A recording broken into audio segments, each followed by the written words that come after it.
আমার জিনিস, বেবির জিনিস কি কি হসপিটাল ব্যাগে নিয়ে যেতে হয়, তো সেই সবগুলো মিলে একটা ব্লগ করছি।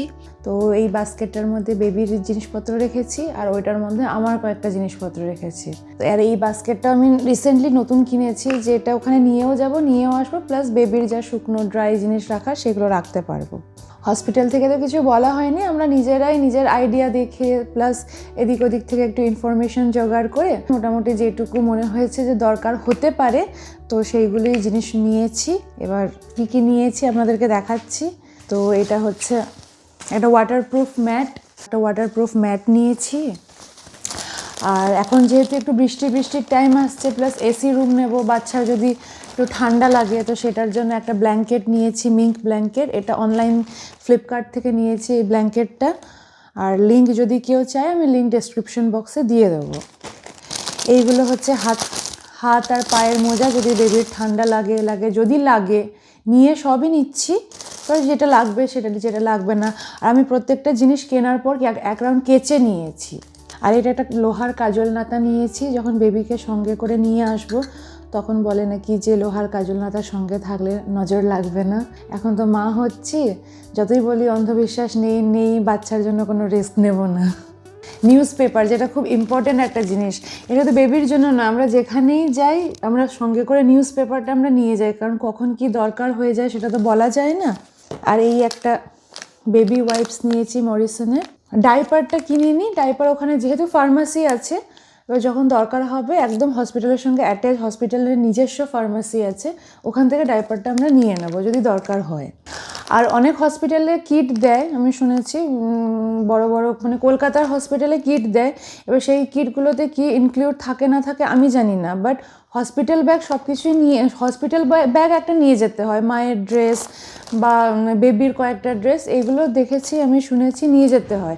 হ্যাঁ, আর যে জিনিসটা ব্যাপার যে আমার একটা বান্ধবীর কলকাতাতে ডেলিভারি হয়েছে, ওখানে আবার ভেতরে নিয়ে ঢুকতে দেয় না। ওরা পুরো ব্যাগ প্যাক করে নিয়ে গেছে, কিছুই ভেতরে নিয়ে যেতে দেয়নি, সবই ওদের কাছ থেকে কিনতে হয়েছে। বাট এখানে তা নয়, এখানে আমাদেরকে মানে হসপিটাল থেকে কিছু বলেনি, বাট আশেপাশে যাদের ডেলিভারি হয়েছে সবই বলেছে যে তুমি বাড়ি থেকে জিনিসপত্র তোমার নিজের মতন করে নিয়ে যাবে, আর হসপিটাল গাউন এইগুলো দিয়ে দেবে, বাট এইসব জিনিসগুলো নিজেদেরকে নিয়ে যেতে হবে। টুপি নিয়েছি দুটো যদি লাগে, এরকম দুটো জামা নিয়েছি, নিয়ে সবই যাচ্ছে। এবার কোনটা লাগবে না সেটা তো জানি না। এই যে এগুলোকে লাঙ্গোট বলে, এখন প্যান্ট তো পরানো যাবে না, এলাস্টিক দেওয়া প্রথম দিকে বাচ্চাদের, ওই জন্য এই লাঙ্গোটগুলো নিয়েছি। এগুলো সবই একটা সেটে পাওয়া গেছে, একটা বেবির একটা কিট সেট আমি ফ্লিপকার্ট থেকে অর্ডার দিয়েছি, সেখানে এই জিনিসগুলো সবই মোটামুটি নিউবর্ন বেবির জিনিসপত্র আমি পেয়ে গেছি ওখান থেকে। আর এটা একটা বেবিকে র্যাপ করার একটা কাপড়, এই যে এখানে বেবির মাথাটা থাকবে আর এটা মানে র্যাপ করা যাবে, তার উপরে ঠান্ডা লাগলে তখন তো ব্ল্যাঙ্কেট, তার উপরে ব্ল্যাঙ্কেট, এই যে ব্ল্যাঙ্কেট আছে। এটাও একটা ওয়াটারপ্রুফ ম্যাট নিয়েছি। আর একটা খুব সফট ধুতির কাপড় নিয়েছি, কারণ বলছিল নাকি বেবির জন্ম হওয়ার পর বেবিকে র্যাপ করার জন্য একটা কাপড় লাগবে, তো এটা একটা সফট ধুতির কাপড়।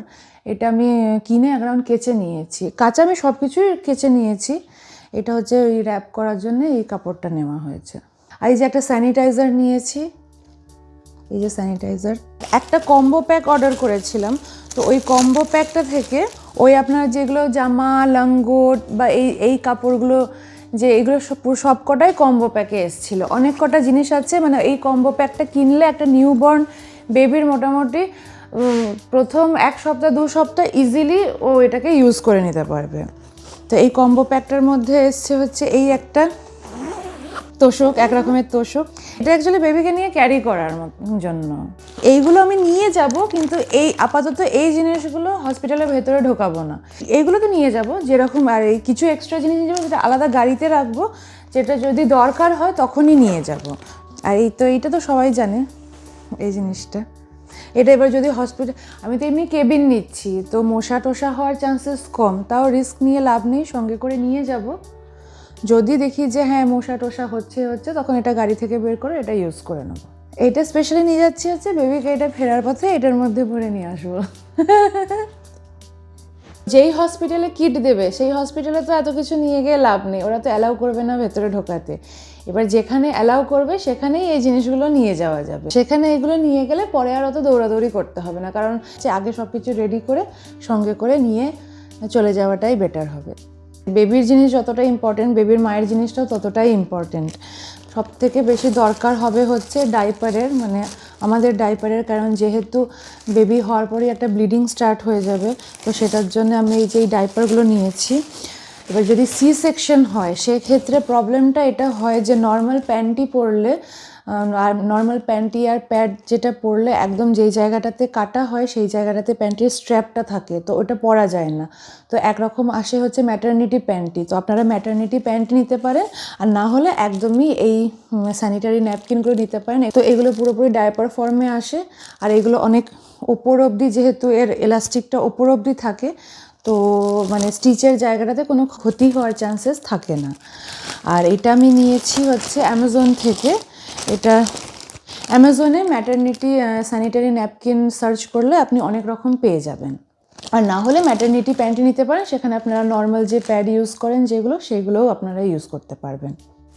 কালকে পরে যাওয়ার জন্য একটা সেট নিয়ে নিয়েছি, একটা ইনার ওয়্যারের সেট নিয়ে নিয়েছি, আর এই একটা কুর্তি, আর সব একটু ঢিলা ঢিলা পরে যেতে হবে, টাইট পরে যাওয়া যাবে না।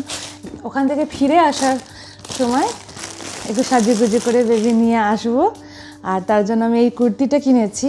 আর এই কুর্তিটার একটা ভালো জিনিস হচ্ছে যে রাস্তায় যদি বেবির খিদে পেয়ে যায়, এমনি আমার হসপিটাল বেশি দূর নয়, এগুলো লং ট্রাভেলের জন্য আমার তো 15-20 মিনিটের রাস্তা, বাট তাও যদি ব্রেস্ট ফিড করাতে হয় তাহলে এই যে সুন্দর এখান থেকে চেইন খুলে এটা ব্রেস্ট ফিডিংয়ের অপশান আছে। তো এই হয়ে গেল কমপ্লিট ম্যাটারনিটি প্যাকিং।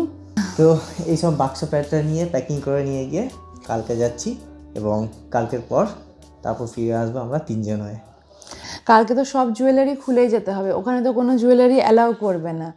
এবার যেটা আমার মেন প্রবলেম হচ্ছে যে বাকি সব তো আমার একটু ঢিলা ঢালা আছে, সবই খুলে যাচ্ছে, আমার এই আংটি দুটো খুলছে না। এখানে এতটাই মানে এই জায়গাটা ফুলে গেছে যে এই আংটিটা আমি লাস্ট 3-4 দিন ধরে আমি ট্রাই করে গেছি, আঙুল পুরো ব্লাড সার্কুলেশন বন্ধ হয়ে যাচ্ছে, কালশিটে পড়ে যাচ্ছে, কিন্তু আংটি দুটো খুলছে না। যারা প্রেগনেন্ট মহিলা তাদেরকে আমি একটা জিনিস অ্যাডভাইস করতে পারি যে প্রেগনেন্সির টাইমে আপনারা যদি কোনো জুয়েলারিও পরেন তাহলে একটু ঢিলা ঢালা পরবেন, আর আংটিটা আপনারা চেষ্টা করবেন 5-6 মাসের মধ্যেই খুলে দিতে, আংটি পরে থাকবেন না। লাস্ট দিকে বডি পুরো ফুলে যায়, আর এই জায়গাটায় এমন একটা গাঁট চামড়া জমে গেছে যে এটা সত্যি করেই খোলা খুব টাইট হচ্ছে। তো এই হলো আমাদের হসপিটাল ব্যাগ প্যাকিং, আমার এবং বেবির সব কিছু হয়ে গেছে। আর আমার অত বেশি টেনশন নেই, কারণ হাজব্যান্ড থাকবে সঙ্গে, তো আর যেহেতু ডিস্টেন্সটা খুব বেশি নয়, তারপরে টুকিটাকি যেটা দরকার হবে সেটা বাড়ি থেকে এসে এনি টাইম নিয়ে যাওয়া যাবে। এই সুযোগ সুবিধাগুলোর জন্যই আমি এখানে ডেলিভারিগুলো করাচ্ছি, যে এইগুলো কলকাতায় থাকলে এতটা ডিস্টেন্স হয়ে যায়, এগুলো মানে একটু সম্ভব হওয়াটা মুশকিল। ঠিক আছে, আজকের ব্লগটা তাহলে এখানেই শেষ করি। এই